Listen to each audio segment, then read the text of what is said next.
بعد میں نہیں ابھی عمل کی اہمیت۔ انسانی زندگی میں سب سے عام مگر خطرناک عادت کاموں کو مؤخر کرنا ہے۔ ہم اکثر خود سے یہ وعدہ کرتے ہیں کہ فلاں کام بعد میں کر لیں گے، فلاں فیصلہ وقت آنے پر کریں گے، یا خواب کسی بہتر لمحے کے لیے چھوڑ دیں گے۔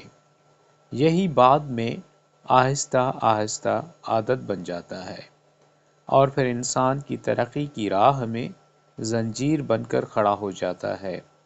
بعد میں دراصل ایک فریب ہے۔ انسان اکثر ٹال مٹول کو صبر، تیاری یا خود سے نرمی کا نام دیتا ہے، حالانکہ حقیقت میں یہ خوف اور گریز کی علامت ہوتی ہے۔ کامل وقت کا انتظار کرتے کرتے قیمتی لمحے ضائع ہو جاتے ہیں۔ مؤثر عمل وہی ہے جو ابھی اسی لمحے نیت اور شعور کے ساتھ کیا جائے، چاہے وہ مکمل نہ بھی ہو۔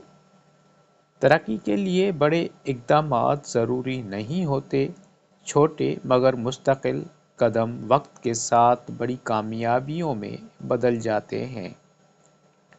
آج کیا گیا ایک چھوٹا سا عمل کل کے کامل مگر خیالی منصوبے سے کہیں زیادہ طاقتور ثابت ہوتا ہے۔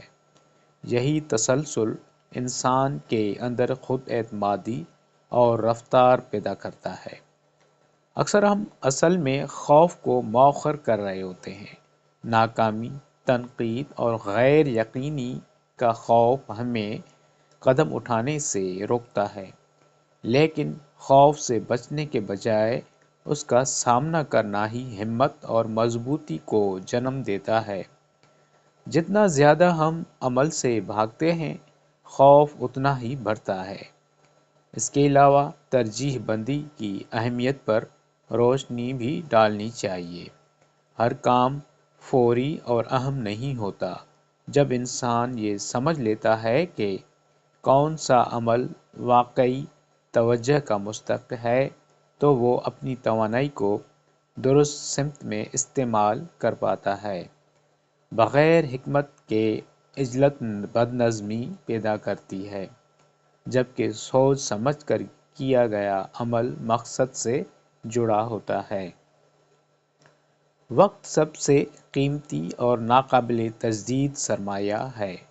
پیسہ دوبارہ کمایا جا سکتا ہے، مواقع دوبارہ مل سکتے ہیں، مگر گزرا ہوا وقت کبھی واپس نہیں آتا۔ اس لیے بامعنی کاموں کو مؤخر کرنا دراصل اپنی زندگی کو خالی انتظار میں ضائع کرنے کے مترادف ہے۔ بھرپور اور مطمئن زندگی شعوری فیصلوں سے بنتی ہے۔ انسان جو کچھ آج چنتا ہے، وہی اس کی کل کی بنیاد بنتا ہے۔ غیر فعال تاخیر کے بجائے دانستہ عمل ہی مقصد، اعتماد اور حقیقی اطمینان پیدا کرتا ہے۔ بہترین لمحہ کوئی آنے والا وقت نہیں، بلکہ موجودہ لمحہ ہی ہے۔ جو شخص بعد میں کے فریب سے نکل کر اب کو اپنا لیتا ہے، وہی حقیقی ترقی اور سکون حاصل کرتا ہے۔